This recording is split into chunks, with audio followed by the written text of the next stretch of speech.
शुरुआत में हमें कुछ लड़के लड़कियां एक जगह पर बैठे हुए गेम खेलते हुए दिखाए जाते हैं, क्योंकि इन्होंने इस गेम में हिस्सा लिया होता है। यहाँ इन सबका मुकाबला था और जीतने वाले को बहुत सारा इनाम मिलने वाला था। उनके आसपास लोगों की काफी भीड़ भी थी। इस गेम में बस दूसरे प्लेयर्स यानी खिलाड़ियों को मारना और जितने हो सके उतने पॉइंट्स इकट्ठा करना था। जैसे ही गेम शुरू होती है सभी प्लेयर्स एक दूसरे को बहुत मारने लगते हैं, जिस वजह से वो बहुत सारे पॉइंट्स जमा कर लेते हैं। यहाँ एक लड़की ऐसी थी जो नई प्लेयर थी और साथ ही एक लड़का ऐसा था जो गेम्स का मास्टर था, मतलब कि वो बहुत पुराना प्लेयर था और बहुत सारे गेम्स जीतकर उसने बहुत सारे इनाम भी जीते हुए थे। भीड़ उन्हें जोश दिलाने के लिए चिल्ला रही होती है, तो वो पुराना प्लेयर अपने तजुर्बे की वजह से आसानी से आगे बढ़ता रहता है। लेकिन नए प्लेयर को आगे बढ़ने के लिए काफी मुश्किलात का सामना भी करना पड़ रहा होता है और मेहनत भी करनी पड़ रही थी। इसीलिए वो अपने पास रखी एक एनर्जी ड्रिंक की बोतल जिसका नाम इम्पल्स 9 था उसको उठाती है और एक ही घूंट में काफी सारा पी जाती है। एनर्जी ड्रिंक दरअसल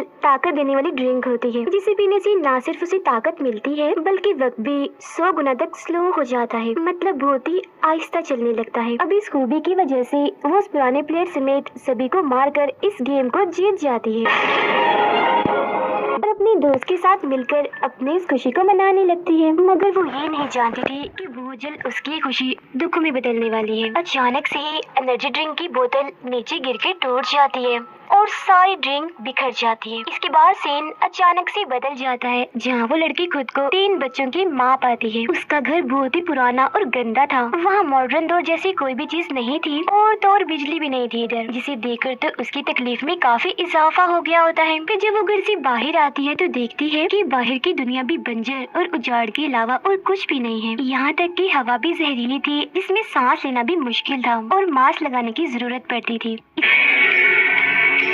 इसके बाद में पास्ट यानी गुजरे हुए वक्त का सीन दिखाया जाता है, यानी जहाँ से इस सब की शुरुआत हुई थी। हम इसी लड़की को देखते हैं जिसका नाम वेल है, जो एक गेमर थी। उसकी जिंदगी का सिर्फ एक ही मकसद था कि वो एक अच्छी गेमर बनकर खूब पैसा और शोहरत कमाए। वो अपने डैड के साथ एक घर में रहती थी और ये वक्त है 2017 का। एक दिन उसके डैड उसे होटल की जॉब की इंटरव्यू के लिए तैयार करते हैं, जहाँ वो नाखुश होकर कपड़े पहनकर तैयार होती है और इंटरव्यू के लिए निकल जाती है। बाहर गाड़ी में उसका दोस्त उसके लिए इंतजार कर रहा था। फिर थोड़ा आगे जाने पर वेल पिछली सीट पर बैठकर अपने इंटरव्यू वाले कपड़े बदलकर नॉर्मल कपड़े पहन लेती है और इंटरव्यू देने की बजाय अपनी पसंदीदा गेम फील्ड ऑफ फायर खेलने पहुंच जाती है। बाकी गेम्स की तरह फील्ड ऑफ फायर भी काफी सारे प्लेयर्स की गेम है, जिसका मेन मकसद बाकियों को मारकर खुद आखिर तक टिके रहना होता है। वेल सोचती है अगर वो ये गेम जीत गई तो लाखों रुपए कमा लेगी और जाहिर है मशहूर भी हो जाएगी। फिर उन पैसों से वो अपने लिए एक गेमिंग कंप्यूटर खरीदेगी। तब उसका दोस्त बताता है कि आज की गेम में रॉय नाम का एक पुराना और माहिर प्लेयर अपनी हैरानकुन परफॉर्मेंस देने वाला है, तो जरा ध्यान से। जो सुन वो थोड़ा घबरा जाती है। फिर बहुत जल्द वो उस एरिया में पहुंच जाते हैं जहां गेम खेली जानी थी, जहां वो पुराना प्लेयर रॉय अपने फैंस के साथ तस्वीरें बना रहा था। अब पहली गेम शुरू होने से पहले वेल का दोस्त उसे समझाता है कि तुम्हें जज्बाती होकर नहीं बल्कि पूरे ध्यान से खेलना है, ताकि तुम किसी तरह फाइनल यानी आखिरी गेम तक पहुंच जाओ। जिस पर वेल कहती है हाँ तुम फिक्र ही मत करो, मैं ऐसे करूंगी क्योंकि मैं उस घमंडी रॉय को कैसे भी करके हराना चाहती हूँ। कुछ ही वक्त के बाद सभी प्लेयर्स अपने अपने कंप्यूटर के सामने बैठ जाते हैं और गेम शुरू हो जाती है। शुरुआत में ही वेल सबसे आगे निकल जाती है, मगर फिर कुछ ही वक्त के बाद रॉय उसे आसानी से पीछे छोड़ देता है। उसे गेम जीतने का इतना यकीन था कि वो बीच बीच में वहाँ आए लोगों के साथ भी एंजॉय कर रहा था। इस चीज का फायदा उठाकर वेल कुछ पॉइंट्स जमा कर लेती है। वो बस जीतने ही वाली थी, मगर वो रॉय को ही मार कर गेम से निकालने की कोशिश करने लगती है, लेकिन उसका वार उल्टा पड़ जाता है क्योंकि रॉय उसे ही मार कर गेम से बाहर कर देता है। मगर इसके बावजूद भी वेल फाइनल मैच तक पहुँच जाती है, जो कल ही होने वाला था। फिर जब वो अपने दोस्त के साथ वहाँ से बाहर निकलती है तो रॉय उसकी नकल उतार कर उसे चढ़ाने की कोशिश करता है, जिसके बाद वो बड़ी खुशी खुशी अपने फैंस के साथ तस्वीरें बनाने लगता है। इसके बाद जब वेल का दोस्त अपनी गाड़ी लेने जाता है तब एक आदमी जो दरअसल एक कैफे का मालिक था वो वेल के पास आकर उसे पूछता है कि क्या तुम्हें गेम जीतने का राज मालूम है। जो सुन वो काफी हैरान रह जाती है, मगर वो उस आदमी से कुछ पूछती वो अपना कार्ड उसे थमा कर वहाँ से चला जाता है। घर आकर वेल चुप चुपके से बगैर कोई आवाज किए अपने कमरे में जाने की कोशिश करती है, मगर उसके डैड उसे देख लेते हैं। अब कोई रास्ता नहीं था, वो पकड़ी गई थी, इसीलिए वो सारी बात उन्हें सच सच बता देती है कि मैं इंटरव्यू देने नहीं गई थी बल्कि गेम खेलने गई थी, जो मेरा शौक है, जुनून है। जो सुनकर उसके डैड को बहुत गुस्सा आता है और वो उसे कहते हैं कि कल ही तुम जाओगी इंटरव्यू देने और वहीं जॉब करोगी, मगर वो साफ साफ मना करते हुए अपने डैड को समझाती है कि मैं कैसे जा सकती हूँ, कल मेरे गेम का फाइनल है जो मेरे मुस्तकबिल के लिए बहुत जरूरी है। लेकिन बाकी सारे माँ बाप की तरह वेल के डैड भी उसे समझाते हैं कि इन गेम्स में कुछ नहीं रखा, इनका कोई मुस्तकबिल नहीं। लेकिन अभी भी वेल अपनी जिद पर अड़ी रहती है।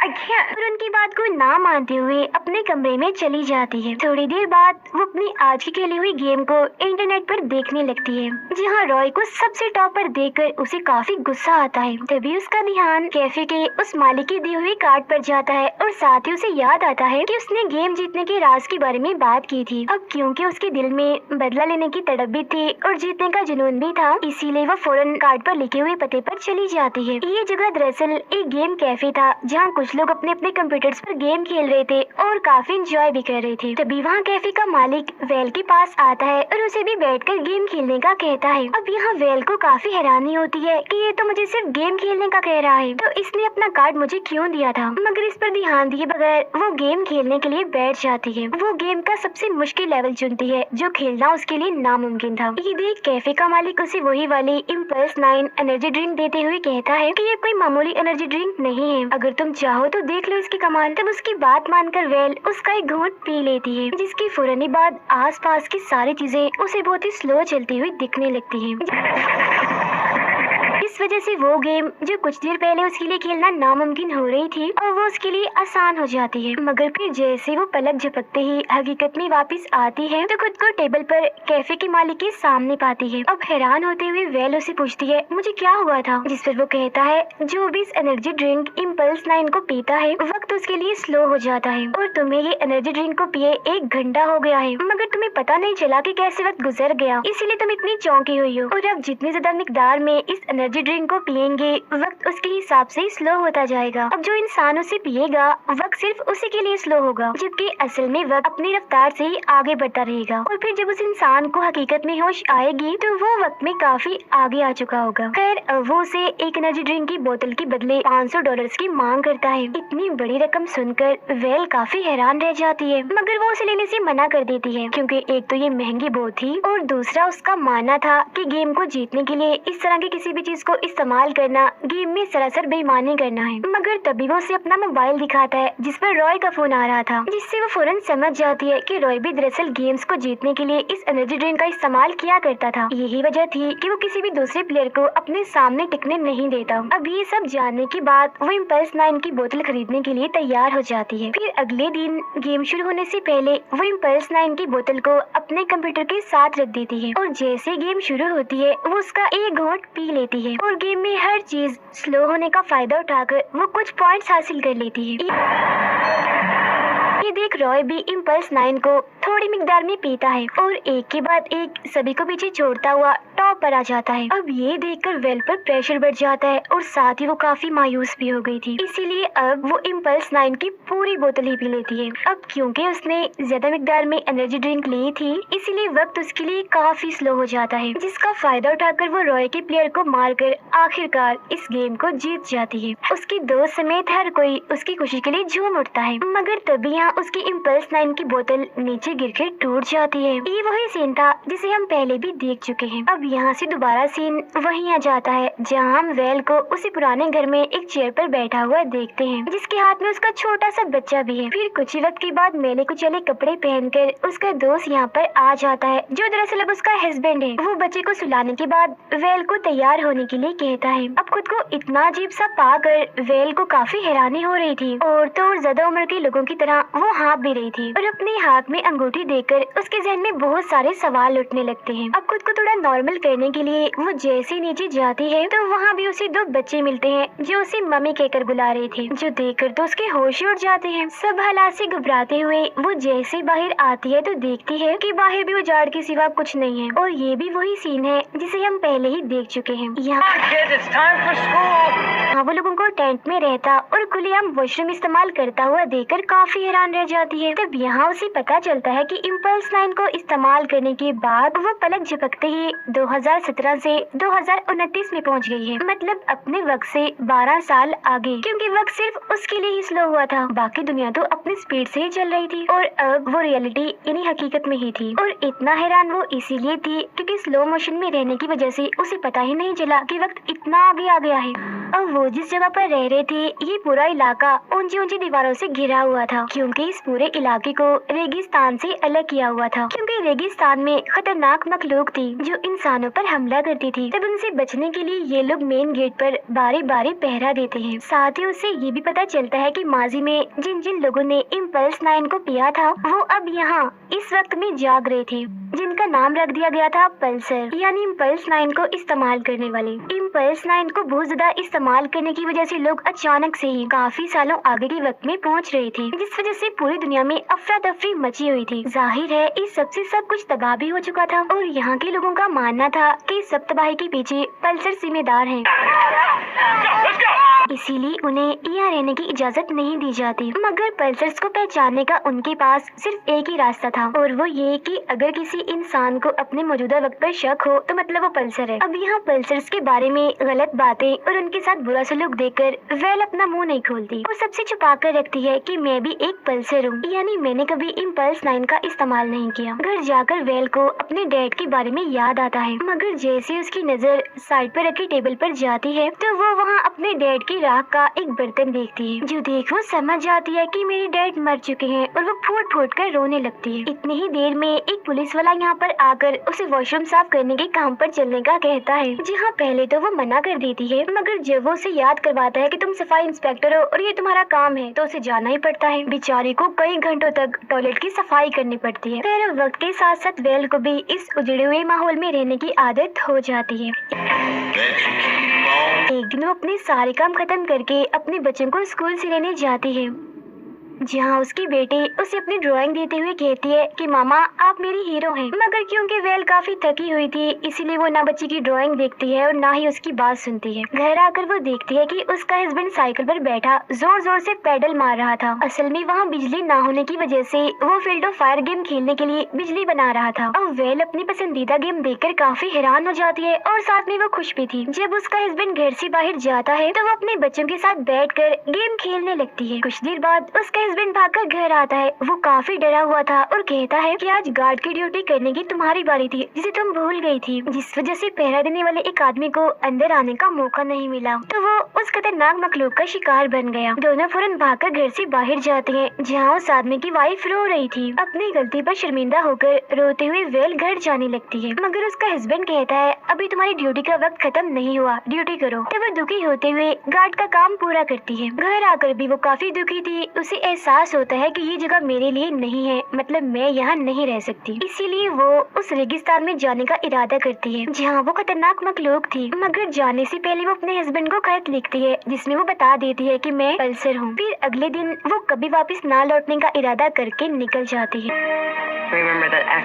अगली सुबह जब उसका हस्बैंड वो खत पढ़ता है तो उसे बिल्कुल भी यकीन नहीं होता। अब वेल बंजर जमीन पर भटकते हुए एक उजड़ी हुई बिल्डिंग के पास पहुंचती है और ये बिल्डिंग कोई और नहीं बल्कि वही गेमिंग कैफे था। वो उस कैफे के अंदर जाकर इधर उधर देखने लगती है। तब काउंटर के पीछे से कैफे का मालिक निकल कर आता है, जिसे देखकर वो काफी हैरान रह जाती है। वो देखती है कि इसकी उम्र पर वक्त गुजरने का कोई असर नहीं हुआ, वो अभी तक जवान ही है। मगर इसके पीछे वजह क्या थी वो उसे नहीं बताता। उनकी बातों के दौरान कैफे के मालिक को पता चलता है कि एक हफ्ते पहले ही वेल हकीकत में जागी है। यहाँ वो मान जाता है कि हाँ सच में इम्पल्स 9 की वजह से बहुत सारी जिंदगियां बर्बाद हुई थी। फिर वो वेल से कहता है मगर इस सबसे तुम्हारी जान छुड़वाने का मेरे पास एक प्लान है। वो इम्पल्स 9 की एक बड़ी सी बोतल लाकर वेल को पीने के लिए देता है और कहता है अगर तुमने इसे पी लिया तो तुम दोबारा वापस इस दुनिया में कभी नहीं आओगी, क्योंकि तुम काफी सालों आगे के वक्त में पहुँच चुकी होगी और इस वक्त में इसीलिए नहीं आओगी क्योंकि तब तक तुम मर चुकी होगी। और हाँ मेरा मशवरा है तुम इसे पीते पीते गेम भी खेलो। अब वेल को उसका ये आइडिया पसंद आता है, इसीलिए वो इम्पल्स 9 को पास में रखकर अपनी पसंदीदा गेम खेलने के लिए बैठ जाती है। मगर जब वो इम्पल्स 9 की बोतल को उठाने आगे को झुकती है तो उसकी नजर उस ड्राइंग पर जाती है जो उसकी बेटी ने उसके लिए बनाई थी और कहा था कि आप मेरी हीरो हो। ड्राइंग देखकर वो यादों में खो जाती है और अपनी फैमिली के साथ गुजारे गए खूबसूरत पलों को याद करने लगती है, जिसके बाद वो एनर्जी ड्रिंक को ना पीने का फैसला करके ये फैसला करती है कि मैं अब सारी जिंदगी अपनी फैमिली के साथ रहूंगी। इस इरादे के साथ वो दोबारा से अपने घर जाने लगती है, जहाँ गेट पर उसे अपना हस्बैंड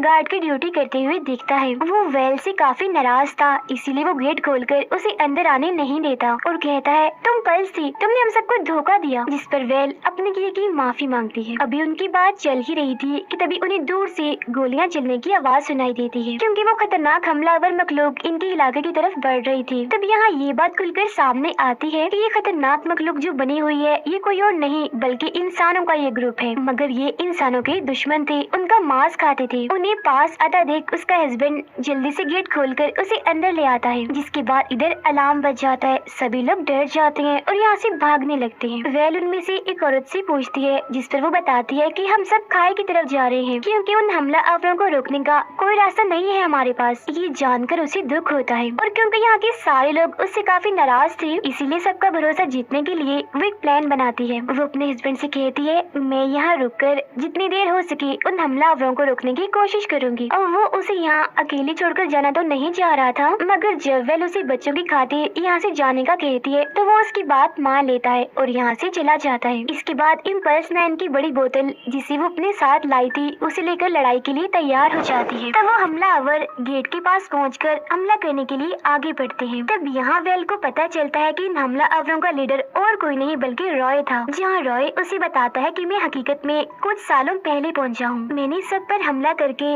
हर जगह राज कर लिया और देखो आज मैं एक जालिम लीडर बन गया हूँ और मैं अपने रास्ते में आने वाले किसी भी इंसान को मार सकता हूँ। मगर उसकी धमकियों का वेल पर कोई असर नहीं होता, क्योंकि लोगों के आने से पहले उसने एनर्जी ड्रिंक की पूरी बोतल पी ली थी। सबूत के तौर पर खाली बोतल को वो रॉय के सामने फेंकती है, जिसके बाद अचानक वो दोबारा स्लो मोशन में चली जाती है। फिर वो गैस की कैंस पर गोलियां चलाती है, जिससे सारे हमलावर हवा में उड़ जाते हैं। फिर लगातार गोलियां चलाकर वो उन सबको मार देती है सिवाय रॉय के, मगर बदकिस्मती से उसे भी 2 गोलियां लग जाती हैं, जिससे वो जख्मी होकर जमीन पर गिर जाती है। तभी रॉय आकर उस पर गोली चलाता है, मगर उसका निशाना चूक जाता है। इस मौके का फायदा उठाकर वो रॉय पर ही गोली चलाकर उसे जान से मार डालती है। इसके बाद वो आसमान की तरफ फ्लेयर गन चलाती है, जो देख उसके हस्बैंड को सिग्नल मिल जाता है कि अब उनके इलाके में कोई खतरा नहीं है, हर लिहाज से वो महफूज है। एक तरफ उसका हस्बैंड आसमान की तरफ सिग्नल देकर खुश हो रहा था, तो वहीं दूसरी तरफ वेल अपनी आखिरी सांसें गिन रही थी। मरते मरते वो मुस्कुरा भी रही थी। तो उसकी मुस्कुराहट के साथ ही ये फिल्म यहीं पर खत्म।